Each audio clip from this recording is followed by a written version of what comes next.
రామభక్త హనుమానుకు దేశంలో అనేక దేవాలయాలున్నాయి. తెలుగు రాష్ట్రాల్లో కూడా హనుమంతుడికి భారీ సంఖ్యలో భక్తులున్నారు.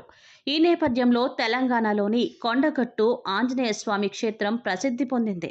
కొండలు, లోయలు, సెలయేరుల మధ్యన ఉన్న కొండగట్టు ప్రకృతి సౌందర్యంతో భక్తులను, పర్యాటకులను ఆకర్షిస్తుంటుంది.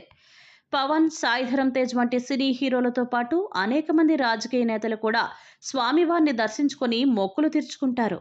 కొండగట్టు మీద ఉన్న ఆంజనేయుని ఆలయం నిర్మాణం 400 ఏళ్లకు క్రితం జరిగిందని దేవాలయ చరిత్ర ద్వారా తెలుస్తోంది.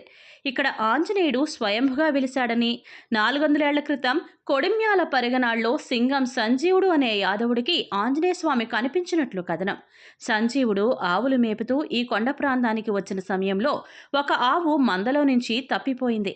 ఆ ఆవును వెతుకుతూ అలసిన సంజీవుడు ఒక చింత చెట్టు కింద సేద తీరుతూ నిద్రలోకి జారుకున్నాడు. అప్పుడు